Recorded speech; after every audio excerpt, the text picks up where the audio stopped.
I never thought Christmas morning could feel like the moment my world cracked in two. The lights from the tree still flickered softly in the corner of the living room, casting warm reflections on the ornaments we had hung together just a week earlier. My wife, Clara, stood across from me with a smile that didn't quite reach her eyes. When she extended her hand to me and said, "Merry Christmas, darling," I thought she was joking. A handshake. That was my gift. No warmth, no kiss, not even the small spark of tenderness that used to define us. I squeezed her hand, searching her face for some explanation, but she only gave a little shrug, as if my confusion wasn't her concern. Something inside me tightened. A warning bell I tried to ignore. I wanted to believe it was just her odd sense of humor, or maybe stress from hosting Christmas dinner for her family later that day. But the distance between us had been growing for months, and this strange gesture only deepened the hollow feeling I'd been carrying. Her younger sister, Melissa, was already in the kitchen, humming as she poured herself another glass of wine though it was barely noon. Melissa had always been more carefree, sharper around the edges than Clara. She teased me often, sometimes a little too much, but I brushed it off as part of her personality. Still, when Clara walked away without another word, Melissa caught my eye and smirked like she knew something I didn't. The day dragged forward. Relatives came and went, laughter filled the house, and Clara played the perfect hostess. To everyone else, she looked radiant and cheerful, but I noticed how little her attention lingered on me. She didn't sit near me at dinner, didn't reach for my hand under the table like she used to, didn't even ask if I enjoyed the meal. Every small omission was a knife twist I couldn't show anyone else. Later, when the guests left and the house grew quiet, Clara claimed she was exhausted.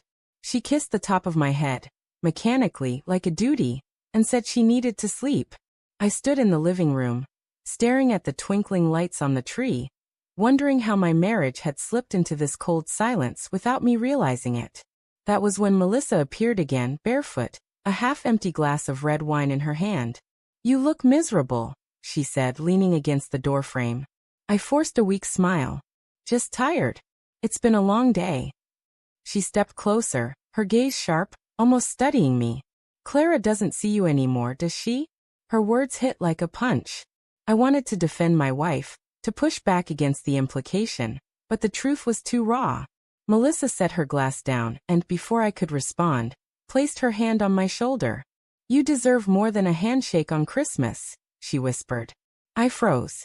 My heart pounded with a mixture of guilt and anger. "Melissa, don't," I said, my voice low. But she didn't move away. Instead, she leaned closer, her breath warm against my ear. "She's been betraying you for months. I thought you should know." The room seemed to spin. I grabbed her wrist and stepped back. "What are you talking about?" Melissa's eyes softened, and for the first time, I didn't see the playful younger sister. I saw someone carrying a burden. "Clara isn't who you think she is. She's been seeing someone else. That's why she's so cold to you. I've watched her sneak out, take late-night calls. I've wanted to tell you, but," she hesitated. I didn't know how. I shook my head. No, you're wrong. She wouldn't." But deep down, the puzzle pieces began to arrange themselves. The late nights working, the sudden distance, the dismissive way she treated my efforts to reach her. A handshake as a gift. It was all too absurd, too symbolic. Melissa stepped closer, her voice barely above a whisper. "She doesn't deserve you. I wouldn't treat you like this." And then, without waiting for me to process, she took my hand and tugged me gently toward the hallway. My body moved on instinct, but my mind screamed at me to stop. I let her lead me only as far as the edge of the bedroom door before I pulled away. "What are you doing?" I demanded, my voice breaking.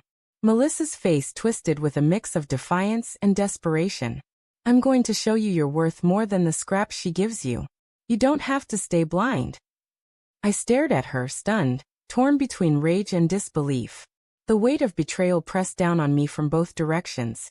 My wife's silence, her sister's forwardness, the entire holiday collapsing into a nightmare. "No," I said firmly, stepping back. "This isn't how I find answers. This isn't who I am." Melissa's eyes filled with something like regret. She crossed her arms, her voice softer now. "Then at least open your eyes. Don't let her destroy you while you keep pretending everything's fine. That night, I didn't sleep. I lay awake beside Clara, listening to her steady breathing, wondering if it was the rhythm of a guilty heart or simply indifference. I wanted to shake her awake, demand the truth, but fear held me still. Fear of hearing what I already suspected. Over the next weeks, I became an investigator in my own marriage, quietly checking her phone when she left it unattended, watching her excuses pile up. And finally, one cold evening in January, I followed her when she claimed she had to meet a client. I sat in my car, parked across from a dimly lit cafe, and watched her embrace another man like he was the center of her world. In that moment, my chest caved in. The denial I had clung to evaporated. Melissa hadn't lied. My wife had been gone long before Christmas morning. When Clara returned home that night, I waited for her in the living room, the same spot where she had once given me that cruel handshake. My voice was calm, almost eerily so, when I asked, "How long?" She froze, her purse still dangling from her hand. The silence between us was heavier than any confession. And then in a whisper she said, "I'm sorry." It was both everything and nothing. Sorry couldn't rebuild what she had destroyed. Sorry couldn't erase the image of her in someone else's arms. I stood, walked past her, and opened the door. "Merry belated Christmas," I said bitterly. "You've given me my answer." As I stepped outside into the cold night, I realized the gift she had given me wasn't a handshake, it was clarity. Painful, shattering clarity. And though my heart ached, I knew I couldn't keep holding on to someone who had already let go. The tree lights still flickered behind the window, but inside, the warmth was gone. I walked away, carrying the broken truth with me, leaving both sisters and a fractured past behind.